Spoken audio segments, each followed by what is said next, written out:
Маленькая Хадиджа всего 10 месяцев, но девочка уже пережила тяжелую операцию.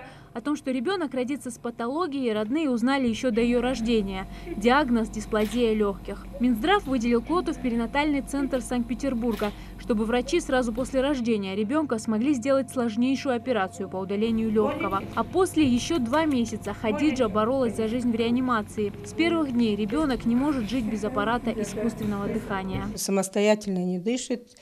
У нее, в общем, левая легкая кусочек маленький остался, а правая вся сжатая. И под давлением вот этой кисты, которая образовалась на легких, у девочки переместилось сердце в правую сторону.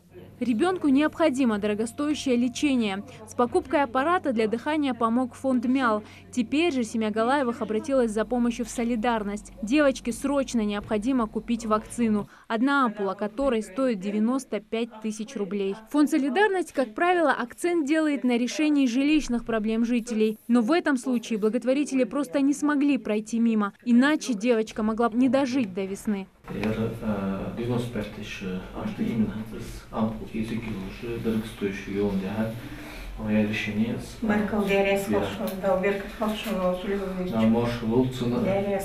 Есть такая вакцина Синагис у людей, которая дисплазия легких, она их от побочных явлений мешает. Вот именно такая погода, когда сырость, когда можно подхватить инфекцию.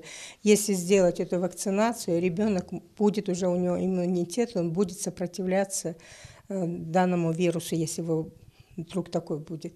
По словам медиков, чтобы организм ребенка научился бороться с вирусами самостоятельно, таких ампул девочке необходимо колоть 3 сезона по 5 вакцин, а это почти 1,5 миллиона рублей. В фонде надеются, что найдутся неравнодушные люди, которые помогут спасти маленькую Хадиджу. Полный курс лечения оплатить мы, к сожалению, не смогли, поскольку один аппарат стоит около 100 тысяч рублей.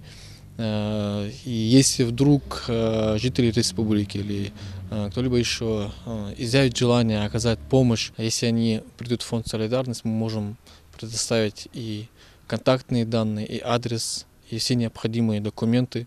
В 2017 году фонд поддержки населения «Солидарность» построил 5 жилых домов для малоимущих семей. Достраиваются еще 5. Также для жителей региона закуплено 5 щитовых домов. Десяткам семьям оказана материальная помощь для улучшения жилищных условий. Освещение подобных акций в средствах массовой информации и документации необходимо, в первую очередь для прозрачности работы фонда.